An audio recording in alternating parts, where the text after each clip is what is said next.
Hey, it's your girl, Coach Kinsley. On today's episode, we're going to talk about rocking the Parkway. Hang on, coach. Before we get started, this is producer Mike, your boy, here to make a quick announcement about nominating Kinsley Judd for the Kansas City Magazine's Best of KC 2024.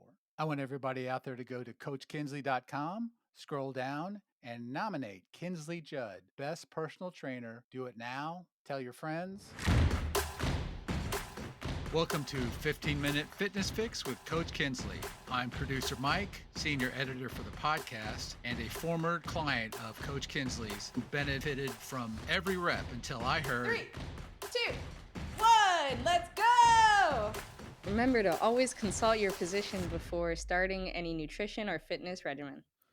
So, Rock the Parkway is a race in Kansas City. They have a 5K and a half marathon as well, and it was their 15th anniversary this year. Yeah, and this was the race that I was going to run the half marathon. I was so nervous to talk to you about it, coach, that I called it a half K. The half marathon, but then I did not do the training that I should have to run a half marathon, so I kicked it down to a 5K. But it was a beautiful morning, right?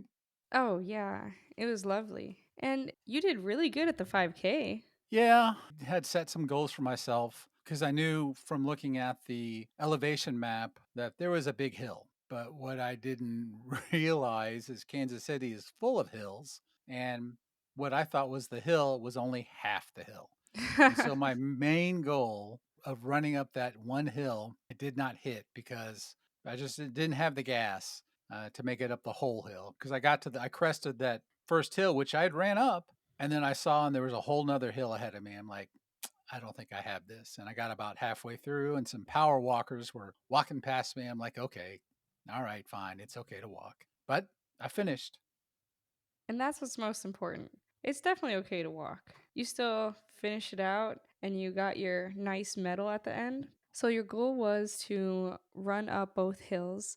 Did you have a time goal in mind? I did not. I knew that I wasn't going to be in any sort of running condition because I didn't put enough miles pounding the street to have a good time. So, really, it was just making up that hill, which I got halfway, and finishing. I was pretty proud of how I finished because that 5K route was set up sort of halfway. You get to the top of the hill, and then you run down the other part of the hill and then it's flat the rest of the way. And I ran that whole way. I am fit enough to finish it. I just didn't have the gas to do it. And so that's what I hope to keep working on as part of my training regimen. So the second hill got you, but you recovered quickly. You were able to run it out for the last portion. Yeah, 100%. Once I started going down that hill, I got my wind back and then probably another mile on the flat part of it. And I ran the whole time. Once I saw that finish line, I was like, okay, I'm going to finish Book this it. out. Yeah. Yeah, yeah. No, the finish line is so motivating. So you said that you didn't feel like you had enough gas. Do you feel like if you ate differently that morning, it would have been different? Like, what did your morning look like? What did your evening look like before the race? Plenty of sleep. That was my main concern because I had to leave Columbia at about 5-ish, which means I got up at 4-ish. So I had a couple of eggs, a couple of pieces of toast, my Nice. coffee, protein, creatine mix, some water with me for the trip. So I didn't have any more coffee because, It's a coach, as diuretic. you've said, diuretic, don't want to dehydrate. Yeah. Google Maps got me there. Everything went like it was supposed to. Started with really the night before getting an appropriate amount of sleep. So you really feel like it was the lack of training. Yeah, I think so. I didn't want to shortchange myself any of those pre race things. The half marathon people got off before the 5K people. So I had some time to kind of do some walking knee bends and some gate openers. And I felt like I was as warm as I was going to be for this 5K. Yeah, dynamic stretching is so important to get your body ready for something like a race. So I'm glad you took the time to do that. I didn't hit all the goals that I wanted to, but I finished and I felt like I finished strong. It motivates part of my training that I hadn't really thought about before. And so now I'm going to work it in. Trainer Nick is interning over the summer. And so I'm going to cut down the number of resistance days that I'm going to train from 4 to 3. 3 days I'm going to run. That's the plan because, and I promise, cross my heart, that I'm going to run a half marathon in the fall. Yes. Fall 2024. Here we go. Half marathon. Really feel like that's attainable for me, given how I understand how my resistance training played into this. Because I kept my leg day, which was the day before the race. I'm not going to blame leg day, coach. I'm not putting that in my bag of excuses of why I didn't finish up that hill, but it was leg day. So things happen. Yeah. And for this race in the fall, it sounds like you're going to get a ton of mileage on before that. And the weather will probably be just as nice. My hands were super cold the whole time, but the rest of me was fine. The rest of you was fine. Tell me a little bit about that, coach. I want to hear about your pre routine when you started out. Flight G, is that it? Was that the name of it? Yes. So I had chose the group that had the most time to finish because this was my first race, or this was my first half marathon. So I had no idea what my time would look like. So I went with the last group, which was designed to be 2 hours and 40 minutes or greater. This is going to be one of those situations where it's do as I say and not as I do. So the night before was First Friday in Kansas City, and I've never visited one of those. So it's an event on the first Friday of the month where the art district will have a ton of food trucks out, and then there'll be like live musicians on the street. There was some fire benders, there was paintings and artists. The town was alive, and I had to go see it. But it included some heavy foods and some drinking. So definitely not the type of night beforehand that would necessarily set you up for the best race the next day. So it wasn't over at 6 o'clock and they only served tea and milk, No way. No, I was out much later than usual. but you had a good time, right? Oh yeah. Yeah, I had a great Well, time. that's important. You had to have that. You didn't want to FOMO, It was worth right? it because I did end up completing the race, but because I stayed out so late, woke up later than I wanted to, I had to pick between using KT tape or eating. And I chose the KT tape. And I'm so glad I did. So I put some tape on my knees, my ankles, my lower back, and headed out the door. So I took that race fasted. So no food, but you're KT taped up. How do you think that fasting status affected your run of 13.1 miles? Because you hit those same hills that I did, and I know I struggled. I think that I could have started off faster and stronger had I eaten something, especially if I would have drank something with caffeine in it. I have heard of a lot of people doing these races fasted on purpose because what's going to add to your time the most in 13.1 miles is if you have to stop to use the bathroom. So, if I chugged like an energy drink or coffee and then had to stop to use the restroom, I would have been out so many more minutes than just starting with my slower pace. But I was going to start with a slower pace anyways because I've never done this before, so I didn't know what type of energy it would take and I didn't know how my body would perform. And furthermore, like you, I really didn't train how I should have. So like I said, do as I say, not as I do. I knew I had endurance. I show people how to weight lift for 5 to 12 hours a day. With my profession, being a personal trainer, and also do my own workouts that we're not running because I don't really enjoy it. But we said we were going to do something that challenges ourselves. I was able to finish in 2 hours and 25 minutes and 25 seconds. So that comes out to be 11-minute miles, which is very impressive for someone who was fasted, who was out all hours at night, kicking it hard with your homies. Prior to that, having 13 years of fitness experience, I think that counts for something, like you said. So you mentioned, coach, how you think that the fasting status affected you. And you mentioned how you think it would have been a stronger start had you had food. But I'm assuming you have one of those metabolisms that you just would have burned through that and then you would have been probably in the same state. Did you have any time goal in mind? And you talked about a slower pace to start. So what did that mean? My goal was to complete the race. I had, a miniature goal in the back of my head because I signed up with that 240 group. But the most important thing for me was to finish. I definitely went slow in the beginning, maybe because of the food, maybe because it was early, maybe because I didn't exactly know how hard it was going to be.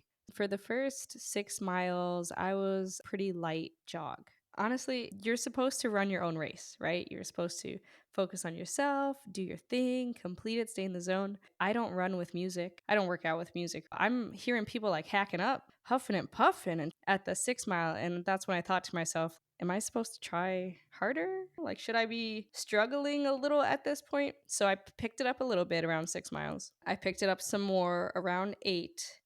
And it's kind of funny because I wouldn't have picked up my pace at that point if it weren't for some person's watch just beeping out the wazoo, just wah, wah, wah, wah. Like I'm assuming it was some type of timer that was having them do interval training. It was so annoying. I had to get away from it.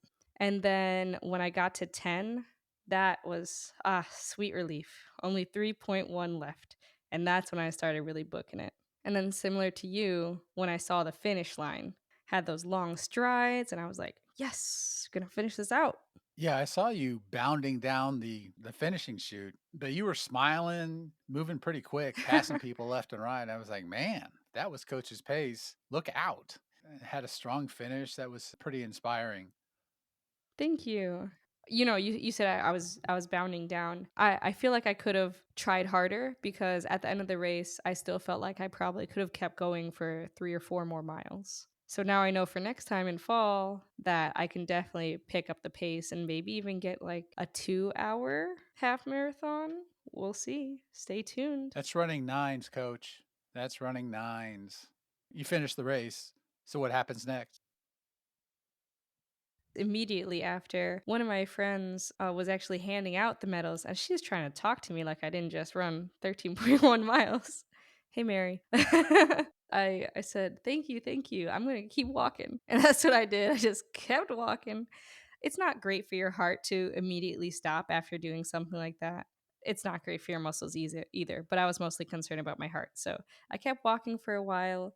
I found my boyfriend and he came over with that bucket of ice for my feet, which I so appreciated. My knees held up, which was really awesome, but man, my feet were not feeling good. I actually still have a bruise on my left pinky That toe. pinky toe, it's an important toe. So I hope it heals up soon. Thank you, thank you. I think it will because I definitely did more than just ice at that moment. So you also mentioned the KT tape routine that you had before. And did the KT tape just kind of keep everything like it was? Did that really help you? Because I want to know for myself going forward that if I need to KT tape up. Yes, I would definitely suggest KT taping up. It's really helpful to, like you say, support the joint, but also it allows for better blood flow because of the way it slightly lifts your skin. Very, very helpful. It's just a tool in your toolbox. It's not a magic eraser, but might as well use every tool that you have. That's a great point, coach. I didn't even think about it like that. And it helps. So why not give it a shot? Yeah, I will have to say I am a bit inspired by everyone I saw crossing the finish line in the half marathon. And just Yeah. watching you finish, knowing the pre run routine could have been better, is still pretty impressive that how you finished. That's what I'm shooting for, coach. Well, two of my client friends were there in the race. And so that was fun seeing them trying so hard and us all just like cheering each other on. And then another notable person was the KC cosplay runner. So they dress up and do these races, and they were just decked out in this like Shrek Shrek. costume. I love Shrek.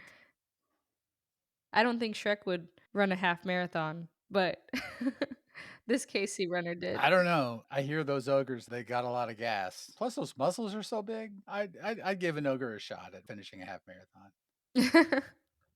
Yeah, I don't know what that means, but all right, coach, you've finished the race, you're iced up. You've said hi to your friends. I roll out back to Columbia, Missouri, sitting in the car where my joints decide to say, "Oh, by the way, you're this many years old," and so I had to kind of recover from that the next couple of days. And I just need to know better that I need to stretch out that lactic acid that I've learned about in Stretch and Recovery episode. So, how is your recovery? Shout out to my boyfriend because he really supported me. He went above and beyond. So he carried me to the car because I was walking real slow on my my tender feet. So first thing on the docket was a shower, and that's when I realized that I had some chafing from my clothes. I'm definitely gonna have a nice scar from one of Battle them. scars. Battle scars, exactly. And then it was food. My man made me some breakfast food because I love eggs and potatoes, soft scramble, my favorite. And then he brought out some cookies. Cookies are like my kryptonite. I really like cookies, especially from Cookie Co., who's not sponsoring us, but they're good. But beware, a serving size is technically a quarter of a cookie. You know, I had more than a quarter. And then it was a hot bath. And later on that week, on Monday, it was an ice bath. Ice bath. Get Dun out dun of here with that ice dun. bath stuff. But I know it reduces Oh, inflammation. I know it does that, but whew. it was the worst. Like 0 out of 10 for enjoyment. I've gotta say, I can tell a So difference. what's the difference? Tell me why after my half marathon I should go give myself an ice bath. When my boyfriend and I did it, first I went in and I was probably out of there in like 20 seconds. And then he went in, you know, to inspire me, and he was in there for like 5 minutes. So then I hop in again and I power through 2 minutes. I was just up to like my waist. And my lower body felt so good that I was able to work out the rest of the week like normal. Like I hit a leg day, chest, back. I was weightlifting and training as completely normal, but my upper body that didn't get in the ice bath been so sore. My shoulders, all those muscles that are engaged to keep your arms by your side swinging, they're still fatigued. And I really think it's because they didn't dip into that ice bath. Okay, well that is good advice that I will take into consideration when I decide to drop myself into some 33-degree water. Yeah, it But wasn't fun. necessary, right? Yeah. Yeah. The things you do for fitness. Right, for the gains. That's right, for the gains. It's almost like if you're listening to this pod, it's a given that you're in for a mind body connection. And maybe people are. If they're, we're on episode 12, although we didn't really talk about it, it's almost like prevalent. Yeah, I mean, for sure, I feel like this whole podcast is about mindset because we can't train your body with our words, you know? It's all about training your mind and your intentions. All right, Coach Kinsley, I almost called you Coach Highlights. Coach Kinsley, hit us with the highlights. Set yourself up for success. You are stronger and more capable than you know. And it is so valuable to have a community supporting you through your fitness journey. Having a supportive community is so valuable. I have felt the support from all of Kansas City. If you want to support me even more, you can nominate me for Best Personal Trainer in the Best of KC Magazine 2024. Grab that link. Check out our website, coachkinsley.com. Thank you so much for joining us today on 15-Minute Fitness Fix with Coach Kinsley. The fun doesn't need to stop here. Email me at coach@coachkinsley.com. You can check out my webpage, coachkinsley.com, and also find me on Instagram at, you guessed it, Coach Kinsley. Your girl. See you next week. Boom.